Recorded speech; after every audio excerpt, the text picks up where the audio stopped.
Welcome to stock watch.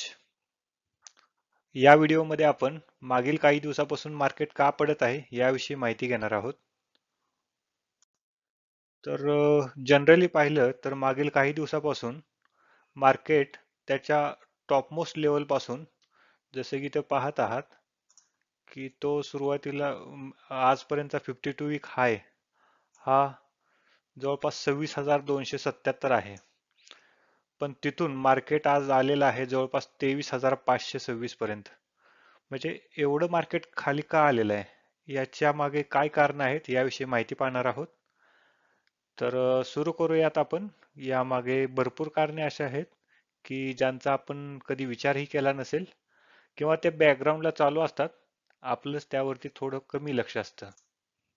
तर ठीक आहे, आपण एक एक एक कारणाची माहिती घेऊया. तर तुम्हाला तर माहितीच आहे की रुपीज हा रेग्युलरली डिप्रिशिएट होत आहे. ऍक्च्युली हे सगळे कारण एकमेकाशी इंटरलिंक आहेत. रुपयाचं डिप्रिसिएशन होण्याचं कारण हेच आहे की एफ आय ऍक्टिव्हली सेलिंग करत आहेत. ते सेलिंग करत आहेत कारण जे लास्ट काही दिवसापासून बघतायत तर कंपनीचे क्वार्टरली रिझल्ट फार वीक आलेले आहेत. लास्ट क्वार्टर म्हणजे Q2 मध्ये पाहिले तर बऱ्यापैकी कंपन्यांचे रिझल्ट हा कमीच होते.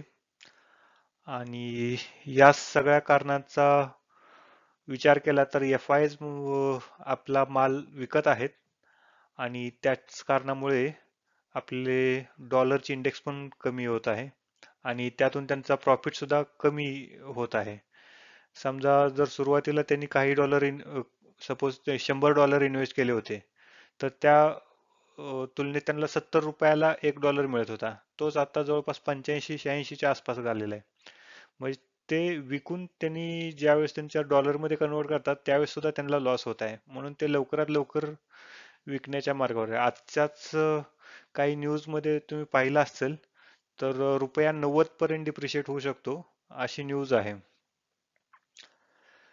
तर यासोबतच तुम्ही रेग्युलरली ट्रम्पचे नवीन नवीन स्टेटमेंट पाहत असाल.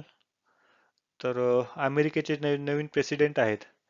त्यांनी या देशावर हे कर लावू, या देशावर हा कर लावू, त्यानंतर इम्पोर्ट टॅक्स वाढवू, एक्सपोर्ट टॅक्स वाढवू, अशा गोष्टीवरती त्यांनी रेग्युलरली अपडेट देत असतात. तर त्यांच्या भरपूर भाषणामध्ये अशी अनसर्टिनिटी डेव्हलप होते की पुढे जाऊन हा ट्रेड वॉर मध्ये कन्वर्ट तर होईल ना, आणि जर तसे झाले तर हे इन्व्हेस्टरचं नुकसान आहेत. यासाठी सर्वजण घाबरून आहेत या काही गोष्टींसाठी. आणि ज्या ज्यावेळी कोणते इन्व्हेस्टर घाबरले जातात तर ते सरळ सरळ त्यांचा प्रॉफिट गेन करण्याचा प्रयत्न करतात. ज्यावेळेस सिच्युएशन नॉर्मल होतील त्यावेळेस ते त्यांचा परत इन्व्हेस्टर म्हणून येतील. तर ही काही कारण आहेत. आणखी काही कारण आहेत ती पाहूया आपण. तर लास्ट काही दिवसापासून तुम्ही पाहिले आहेत की एक न्यूज मार्केटमध्ये आहे की HMPV न्यू व्हायरस जो कोविड सारखाच आहे तो पण आपल्या आसपास पसरत आहे. भारतामध्ये त्याच्या जवळपास 5 नवीन केसेस मिळाले आहेत आणि तो सुद्धा त्यामुळे सुद्धा मार्केटमध्ये थोडं पॅनिक सिच्युएशन आहे. तसेच जे गव्हर्नमेंट कडून जो जीडीपीचा फोरकास्ट आला होता FY25 साठी तो तर फारच कमी आहे. तो मागील 4 वर्षाच्या पेक्षा लो असेल असं सांगण्यात आलेलं आहे.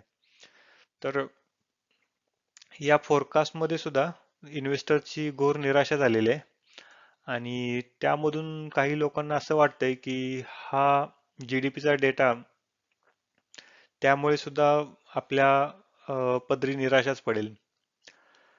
तसेच आपलं बजेट जे 1 फेब्रुवारीला संसदेमध्ये मांडलं जाईल तर त्याच्यामुळे सुद्धा थोडाफार इन्व्हेस्टर विचार करत आहेत की त्या बजेटमध्ये कोणत्या सेक्टरला फायदा होईल, कोणत्याला नाही होईल, अशी काही कारणं आहेत.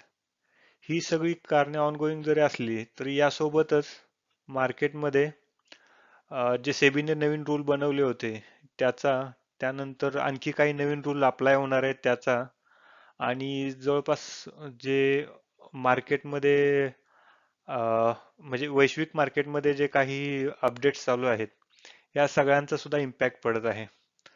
यामुळेच मागील काही दिवसात आपण पाहिलं की मार्केट जवळपास 26,200 पासून ते आता 23,500 पर्यंत खाली आलेलं आहे, जर निफ्टीचा विचार केला तर. तर ह्या सगळ्या कारणास्तव मार्केट डाऊन होत आहे.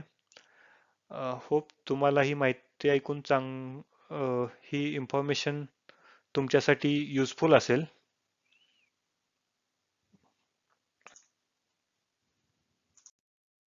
Thanks for watching us. अशा प्रकारच्या आणखी व्हिडिओसाठी आमच्या चॅनलला सबस्क्राईब करा आणि पाहत राहा स्टॉक वॉच. भेटूया आपण आपल्या नेक्स्ट व्हिडिओमध्ये. थँक्यू. बाय.